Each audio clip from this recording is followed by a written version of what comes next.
बांग्लादेश की पूर्व प्रधानमंत्री शेख हसीना अगस्त 2024 में सत्ता से हटने के बाद से ही दिल्ली में रह रही हैं। लेकिन अब शेख हसीना ने बांग्लादेश लौटने का ऐलान कर दिया है।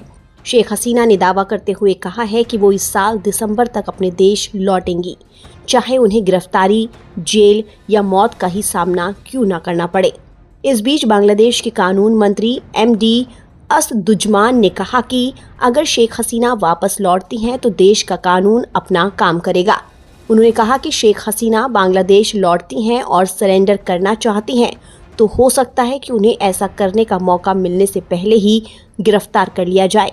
बांग्लादेशी कानून मंत्री ने ये बात गुरुवार को सचिवालय में आयोजित एक प्रेस कॉन्फ्रेंस के दौरान कही। सबसे पहले आपको कैसे पता कि विदेश मंत्रालय उनके यानी शेख हसीना के प्रत्यार्पण की कोशिश कर रहा है या नहीं? बेशक वो कोशिश कर रहा है, मैं आपको ये बता सकता हूँ। दूसरी बात, अगर कोई व्यक्ति मौत की सज़ा का दोषी भी हो और वो बांग्लादेश का नागरिक हो और देश के कानूनों का सम्मान करते हुए बांग्लादेश आकर सरेंडर करना चाहता हो हो सकता है कि उसे सरेंडर करने से पहले ही गिरफ्तार कर लिया जाए। लेकिन उन्हें ये अधिकार है। अगर वो सच में आती हैं तो कानून अपना काम करेगा।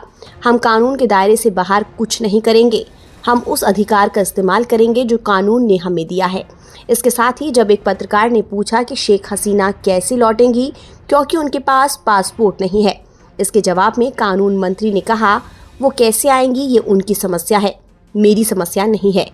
जब वो हमारे इलाके में दाखिल होंगी, एक बार जब वो उस अधिकार क्षेत्र में आ जाएंगी तो कानून की ओर से मुझे दिए गए अधिकारों के मुताबिक कानून लागू करूंगा। बता दें कि शेख हसीना बांग्लादेश की सबसे प्रभावशाली नेताओं में गिनी जाती हैं।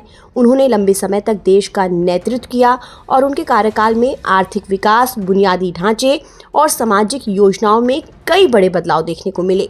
लेकिन जुलाई 2024 में हुए तख्तापलट के बाद से शेख हसीना भारत में शरण लिए हुए हैं। उनकी जगह अंतरिम सरकार के मुखिया के तौर पर मोहम्मद यूनुस ने सत्ता चलाई और जी भर मनमानियां की, जिसके बाद फरवरी 2026 में हुए चुनावों में बांग्लादेश नेशनलिस्ट पार्टी की जीत हुई और तारिक रहमान देश के प्रधानमंत्री बने। और शेख हसीना के देश छोड़ने के बाद नई अंतरिम सरकार ने उनके कार्यकाल के दौरान लिए गए कई फैसलों और अलग अलग मामलों की जांच शुरू की।